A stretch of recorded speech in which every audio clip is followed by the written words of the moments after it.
재판 나가면서도 다시 한번 그걸 박 대령이 분명하게 강조했죠. 얘기를 했고, 네. 그죠? 분명히 자기는 네. 대통령 관련 얘기를 네. 들었다는 것이고, 우리 이 대표님은 지난 30일, 11월 30일 날 국회에서 그 특검법, 최상병 사건 특검법 그 집회에 직접 참석을 하셨는데 어떻게 참석을 하신 거예요? 그날? 저는 다른 것보다요. 제가 지난달쯤에 제가 어떤 해병대에 지금 아들이 복무하고 있는 한 가정 식사를 하게 되는데요. MB 때 행정관했던 분이에요. 그러니까 뭐 보수 진보의 구분을 굳이 놓자면 보수 정에 강한 분인데 그 얘기하더라고요. 그게 언론에 안 나와서 그렇지 해병대 애들 보내놓은 집은 전부 다 이것 때문에 분개하는 집도 있고 불안한 집도 있다 이렇게 얘기하더라고요.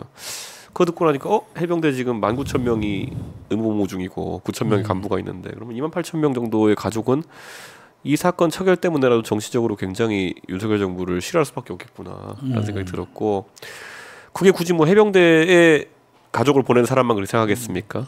이게 사실 48만 국군 장병 가족 누구에게나 아픈 기억일 텐데 그때 제가 놀랐던 게 그날 제가 이거 마이크 잡기 전날에 부산 엑스포 관련 발표 관련해가지고 대통령이 사과를 했잖아요.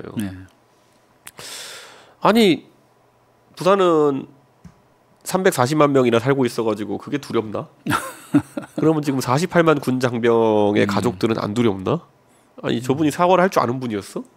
이런 생각이 들더라고요. 그래서 열받아가지고 거기서 말도 좀 길게 하고 이렇게 됐는데 저는 대통령이 이제 가짜 안보에 너무 집착하지 않았으면 좋겠어요. 뭐냐면 우리가 가끔 가다 보면은 말을 세게 하는 사람이 안보에 더 관심이 있는 것처럼 얘기하는 사람들이 있거든요. 그래서 뭐 MB 때 많이들 그랬어요. 쏘면 우리도 쏜다 뭐 이런 거. 한 대 맞으면 3대 뻔. 이게 안보의 다가 아니라는 것이고 결국에는 베트남 전쟁 때도 미국이라는 초강대국이 베트남 전쟁을 이기는데 실패했던 거는 거기 간 병사들의 사기를 다 잡지 못해가지고 소위 프렌드 내부 그야말로 내부 총질이었지. 내부 총질도 많아지고 국내에서는 반전 시위 일어나고 이렇게 하면서 어려움을 겪었던 거고 지금 당장 해병대면 우리나라의 돌격 상륙부대인데 돌격 상륙부대가 훈련도 아니고 그 민사작전 중에서 이런 어려움을 겪었는데 은폐하려고 한다.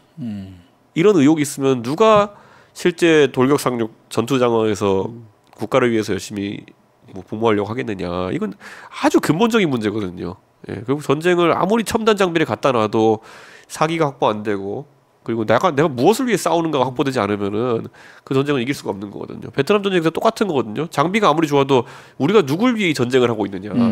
우리가 지키고자 하는 것이 자유라고 하지만은 실상은 남베트남의 부패한 정권이라 그런다면 우리 전쟁 왜 하냐. 뭐 이런 거잖아요. 전 마찬가지로 이 최상병 사건에서의 처결이라고 하는 것이 작게는 해병대 1사단, 넓게는 28,000 해병대 인원들 그리고 더 크게는 48만 장병들한테 다 영향이 준다.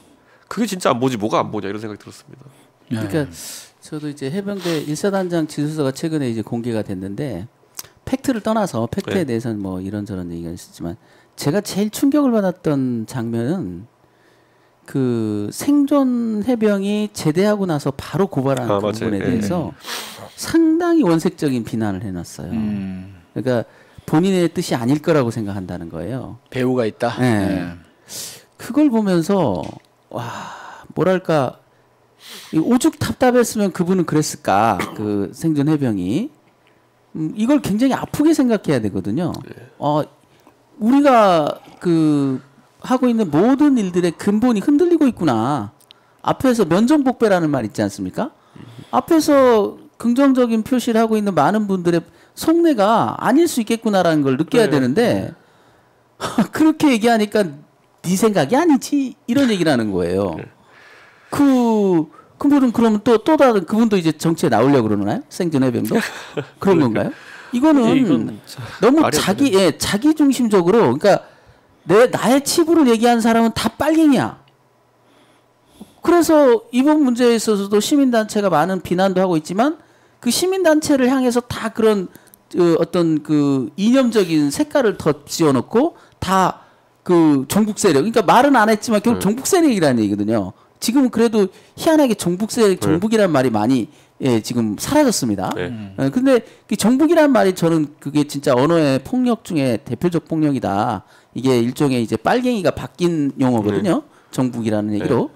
그 굉장히 그 천박하게 그지었고 그것이 무엇을 그러면 그 말을 통해서 얻을 수 있느냐 없다는 거거든요. 저는 제가 이제 가장 놀랐던 것이 박정훈 대령에 관한 건이 처음 보도되었을 때 네이버에 가서 박정훈 치면 자동 그 완성되는 글자가 고양이더라고요. 근데 이걸 뒤집어 말하면은 그 자동 검색어는 많은 사람들이 그걸 검색했을 때 이제 그게 각인이 돼가지고 계속 나오는 걸 텐데 대통령이 하는 일에 대해서 약간 반대 입장에 서는 것 같으면은 고향을 찾아본다라는 것이 저희 세대에겐 굉장히 충격적인 그런 현상이거든요.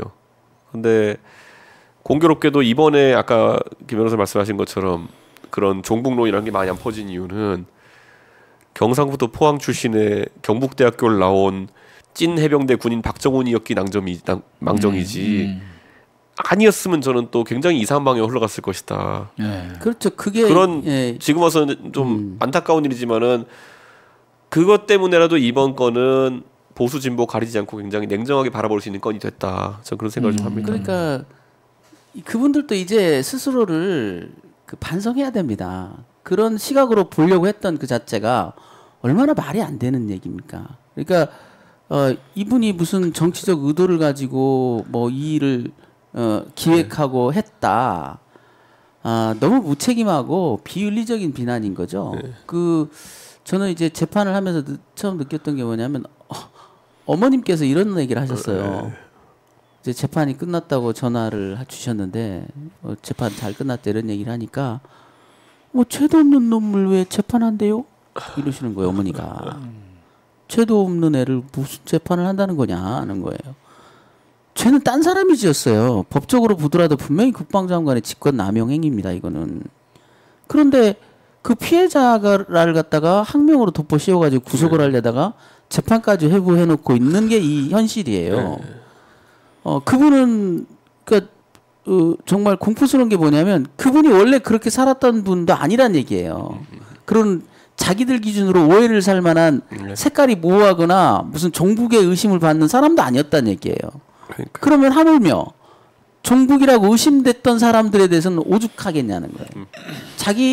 오히려 자기 사람이라고 생각했던 사람이지만 마음에 안 든다고, 말 안 듣는다고. 그냥 종북으로 몰아버리려다가 그 고향이 포항이라 그 말을 못하는. 황당하기 그점은 아마 제가 이제 저는 고향이 정읍인데 제가 박 대령 입장에서 그렇게 이제 안돼 했으면 저는 꼼짝없이 정북이 됐겠죠. 평소에 친분이 있는 다른 정치인이 있었으면 어떻게 타고 들어갔겠죠. 그러니까 이런 것들이 되게 우습지 않냐는 거예요. 이 시대에도 아직도 그런 식의 사고방식을 하는 사람들이 국가를 지배하고 있다. 그러니까 그 임성근 사단장님 멘트에서도 그런 얘기가 나온다고요. 시민단체를 그 사자와 비난하면서 북한의 사이버 공격 이런 게 연상된다는 거예요. 아니 그래서 제가 뭐 방송에 나가서 그랬습니다. 이 일과 김정은 국방위원장은 무슨 관련이 있냐고요. 아무 관련이 없지 않습니까? 왜 그걸 끌어들여야만 하는지 그런 생각들이 지금 국내 고급 지휘관들 머릿속을 지배하고 있다고요. 실체가 아닌 이유 없는 그 적개심으로 뭉쳐져 있는. 그래서 본질을 보려고 하지 않고 항상 자기를 공격하는 사람들은 빨갱이 아니야? 빨갱이겠지. 빨갱이가 연관돼 있겠지라는 자기 변명. 그러니까 꼭 우리 해방 공간에서 이 친일파들이 항상 해왔던 그런 몰이죠. 그게 굉장히 무서우면서 안타깝고 정말 빨리 척결해야 되는 그런 논리죠. 이 기회에 전 사실 만약에 박 대령에 대해 가지고 그때 구속영장이 발부되거나 이렇게 하는 그런 상당한 상황이 발생했으면요. 정치권 저는 그때 나오기 전부터 페이스북에 올렸던 게 뭐냐면은 만약에 이번에 납득할 수 없는 판단이 일어나게 되면은 저는 정치하는 동안에 계속 군사법원이 특수법원으로 존재할 필요가 없다. 폐지해라라고 주장하는 것을 제 정치 모토 중에 하나 삼았을 것이다. 얼마나 그때 마음 졸였습니까? 왜냐하면 검찰에서 군 검찰에서 구속영장 친 거 자체가 상식적으로 용납이 안 되는 상황이었기 때문에 만약에 그게 군사법원으로 지정한 판단이 나면은 이거는 법원의 특수성이라는 것이 안 좋은 방향으로 존재하는 것이다라고 볼 수밖에 없는 것이고 저는 지금도 그런데 이런 생각이 듭니다. 우리나라가 전시에 군사법원 설치하는 건 모르겠으나 이게 계속 유지되어야 되는가에 대해서는 어느 정도의 특수성을 인정해야 되는지를 헷갈리게 됐습니다. 그러니까 법원의 문제이기도 법원의 문제 모든 이제 사법의 문제를 법원의 문제로 이제 치환해서 보긴 하는데요.